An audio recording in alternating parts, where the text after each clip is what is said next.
Livro Fonte Viva, Emmanuel e Chico Xavier. Capítulo 100. Ausentes. Ora, Tomé, um dos 12, não estava com eles quando Jesus veio. Está no Evangelho de João, capítulo 20, versículo 24.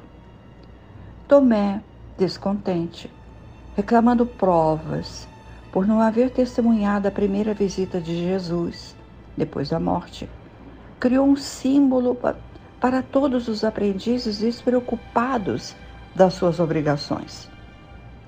Ocorreu ao discípulo ausente o que acontece a qualquer trabalhador distante do dever que lhe cabe. A edificação espiritual, com suas bênçãos de luz, é igualmente um curso educativo. O aluno matriculado na escola, sem assiduidade às lições, apenas abusa do estabelecimento de ensino que o acolheu, porquanto a simples ficha de entrada não soluciona o problema do aproveitamento. Sem o domínio do alfabeto, não alcançará a silabação. Sem a posse das palavras, jamais chegará à ciência da frase. Prevalece idêntico processo no aprimoramento do espírito. Longe dos pequeninos deveres para com os irmãos mais próximos, como habilitar-se o homem para a recepção da graça divina? Se evita o contato com as obrigações humildes de cada dia, como dilatar os sentimentos para ajustar-se às glórias eternas? Tomé não estava com os amigos quando o mestre veio. Em seguida, formulou reclamações, criando o tipo do aprendiz suspeitoso e exigente. Nos trabalhos espirituais de aperfeiçoamento, a questão é análoga. Matricula seu companheiro na escola de vida superior. Entretanto, ao invés de consagrar-se ao serviço das lições de cada dia, revela-se apenas mero candidato a vantagens imediatas. Em geral, nunca se encontra ao lado dos demais servidores quando Jesus vem. Logo após, reclama e desespera. A lógica, no entanto, jamais abandona o caminho reto. Quem desejar a bênção divina, trabalhe pela merecer. O aprendiz ausente da aula não pode reclamar benefícios decorrentes da lição.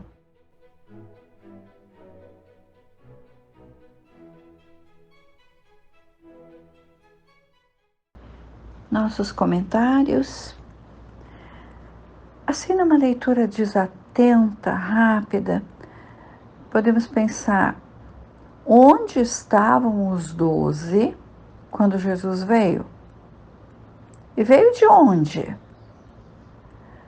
Mas como já conhecemos o episódio da descrença expressa por Tomé, sabemos que o apóstolo João se referia aos primeiros dias após a crucificação de Jesus, quando ele aparece aos discípulos. E João, no capítulo 20, assim escreve: ao cair da tarde daquele dia, o primeiro da semana, trancadas as portas da casa onde estavam os discípulos, com medo dos judeus, veio Jesus, pôs-se no meio e disse-lhes: paz seja convosco. Sabemos do temor que os apóstolos sentiram. Que temor? Temor de serem reconhecidos como próximos àquele Galileu e serem sacrificados também, como ele fora.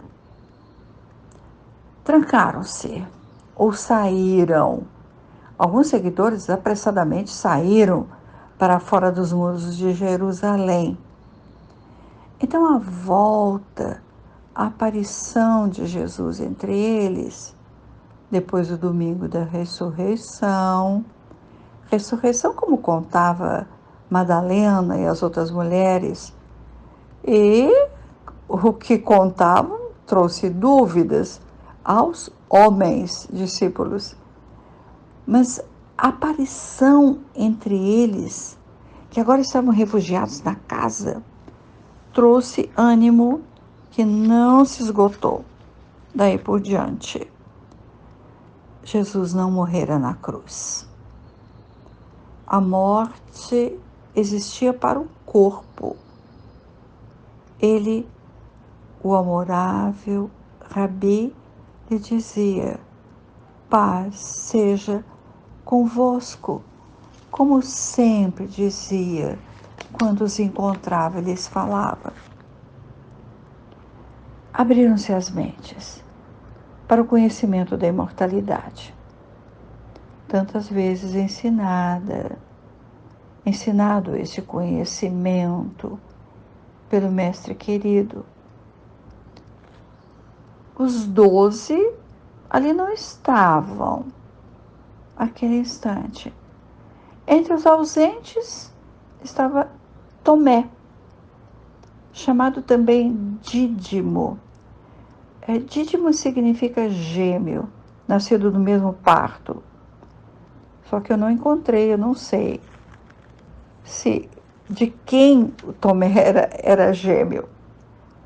Bem, Tomé não estava com eles quando veio Jesus.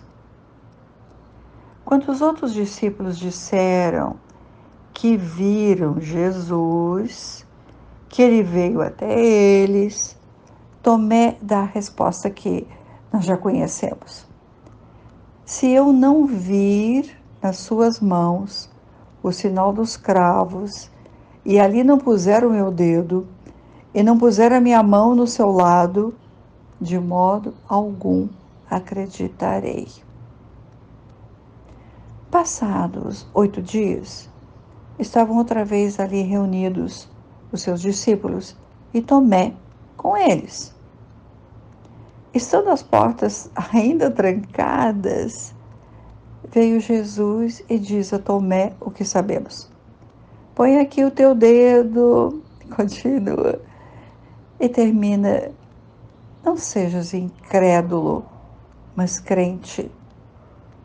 E Tomé diz, Senhor meu e Deus meu. E Jesus finaliza para Tomé, porque me viste, creste?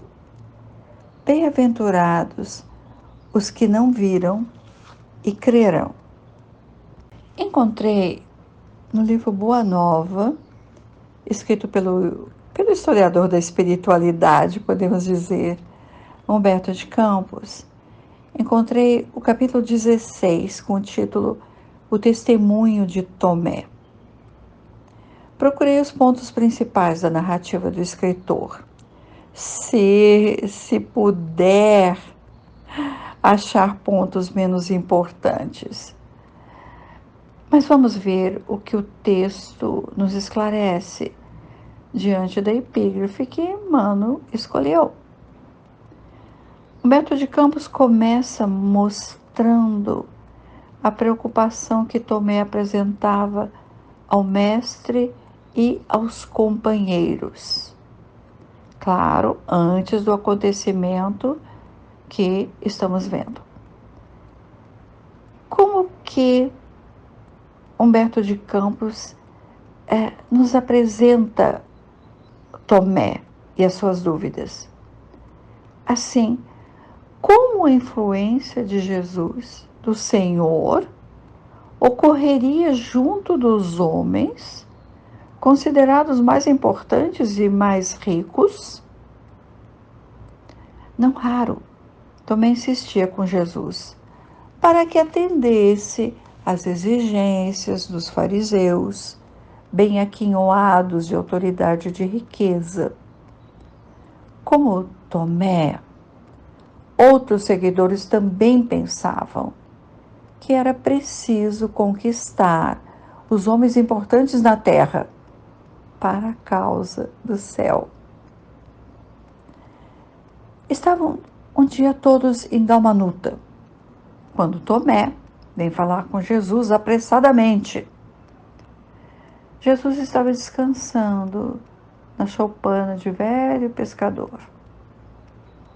E Tomé diz: são altos funcionários de Herodes, em companhia de doutores de Jerusalém, que excursionam por essas paragens, acompanhados por patrícios romanos.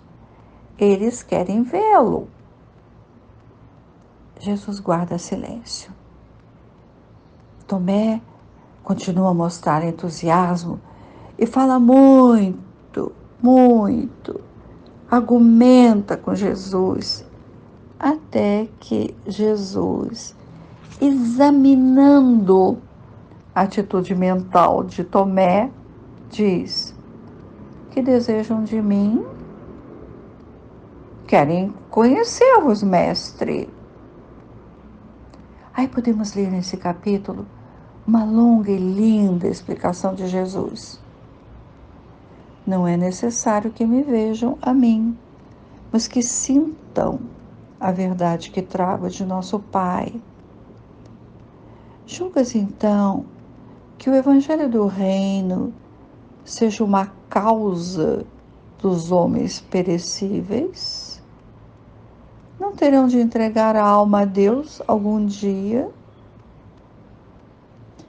Desde esse dia, o apóstolo Tomé reformou a sua concepção sobre as mensagens do céu, no capítulo dos milagres. Já que todos queriam provas de Jesus, não bastava que ele curasse os cegos, os paralíticos, os doentes, queriam sempre mais provas. Entretanto, Tomé não conseguia escapar a pequeninas indecisões em matéria de fé. Também queria sinais do céu. Também queria a renovação imediata do mundo, uma vitória ampla e fácil do Evangelho.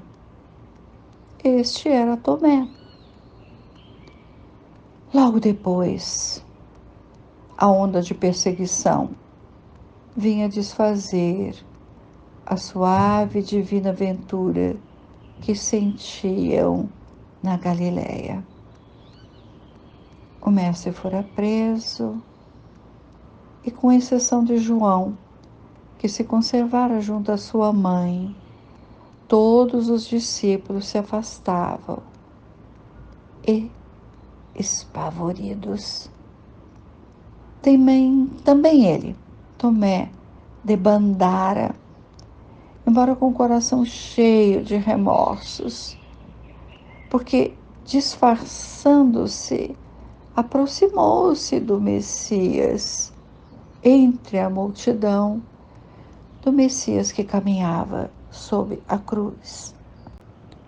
Tomé considerava o Cristo a mais alta figura da humanidade. Mas, ao que se referia ao raciocínio, Tomé mantinha certas restrições. Ele descreve Humberto de Campos: quando a notícia da ressurreição estalou em Jerusalém, por entre vivas manifestações de alegria, e, apesar disso, na sala humilde, Jesus penetrou com sereno sorriso.